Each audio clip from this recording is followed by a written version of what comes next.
ಕಬಿನಿ ಡ್ಯಾಂಗೆ ಒಳಹರಿವು ಗಣನೀಯ ಪ್ರಮಾಣದಲ್ಲಿ ಹೆಚ್ಚಳ ಆಗಿರೋದು ಭರ್ತಿ ಹಂತಕ್ಕೆ ಬಂದಿರುವಂತದ್ದು ಕಬಿನಿ ಜಲಾಶಯ ಕೇರಳದ ವೈನಾಡಿನಲ್ಲಿ ಭರ್ಜರಿ ಮಳೆಯ ಹಿನ್ನೆಲೆ ಕಬಿನಿ ಜಲಾಶಯಕ್ಕೆ 19,037 ಕ್ಯೂಸೆಕ್ ನೀರು ಒಳಹರಿವು ಜಲಾಶಯದಿಂದ 12,000 ಕ್ಯೂಸೆಕ್ ನೀರು ಹೊರಹರಿವು 2,284 ಅಡಿ ಸಾಮರ್ಥ್ಯದ ಡ್ಯಾಂನಲ್ಲಿ ಇದೀಗ 2,281.43 ಅಡಿ ನೀರು ಸಂಗ್ರಹ 19.52 ಟಿಎಂಸಿ ನೀರು ಸಂಗ್ರಹದ ಸಾಮರ್ಥ್ಯದ ಕಬಿನಿ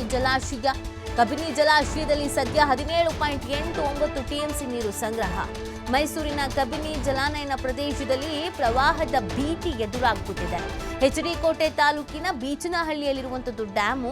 ಪ್ರವಾಹದ ಎಚ್ಚರಿಕೆಯನ್ನ ಕೊಡ್ತಾ ಇರುವುದು ಕಾವೇರಿ ನೀರಾವರಿ ನಿಗಮ ನದಿ ಪಾತ್ರದ ಜನರು ಎಚ್ಚರಿಕೆಯಿಂದ ಇರಬೇಕು ಅನ್ನುವಂಥ ಸೂಚನೆಯನ್ನ ನೀಡಲಾಗಿದೆ ನೋಡಿ ನಮ್ಮ ರಾಜ್ಯದಲ್ಲಿ ಅತಿ ಬೇಗ ತುಂಬುವಂಥ ಜಲಾಶಯ ಯಾವುದು ಅಂದರೆ ಕಬಿನಿ ಅಂತ ಹೇಳ್ಬೋದು ಕಳೆದ ಬಾರಿ ಜೂನ್ನಲ್ಲೇ ತುಂಬಿಟ್ಟಿತ್ತು ಬಟ್ ಈ ಬಾರಿ ಗೊತ್ತಲ್ಲ ಮಳೆಯ ಸಮಸ್ಯೆ ಇರುವಂಥ ಹಿನ್ನೆಲೆಯಲ್ಲಿ ಅಷ್ಟು ಮಟ್ಟಿಗೆ ಯಾವ ಜಲಾಶಯಗಳು ಕೂಡ ತುಂಬಿರಲಿಲ್ಲ ಇದೀಗ ವಯನಾಡು ಕೇರಳ ಮಹಾರಾಷ್ಟ್ರ ಈ ಮಲೆನಾಡು ಕರಾವಳಿ ಈ ಭಾಗಗಳಲ್ಲಿ ವಿಪರೀತವಾಗಿ ಮಳೆ ಆಗ್ತಾ ಇರುವಂಥ ಹಿನ್ನೆಲೆಯಲ್ಲಿ ಕೆಲವು ಜಲಾಶಯಗಳು ತುಂಬಿ ಹರಿತಾ ಇದೆ ಕಬಿನಿ ನದಿ ನೀರು ಕೂಡ ಅದೇ ರೀತಿಯಾಗಿ ಹೆಚ್ಚಳ ಆಗಿರೋದು ಇದೀಗ ಕಬಿನಿ ಡ್ಯಾಂಗೆ ಒಳಹರಿವು ಗಣನೀಯ ಪ್ರಮಾಣದಲ್ಲಿ ಹೆಚ್ಚಾಗಿರುವಂಥ ಹಿನ್ನೆಲೆಯಲ್ಲಿ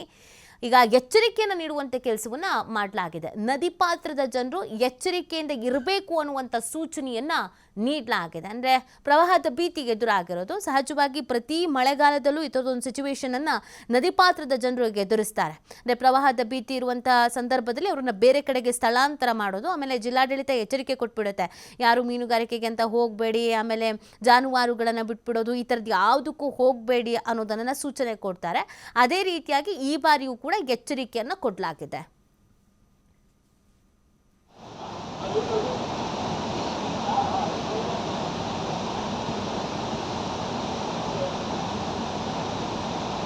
apa yang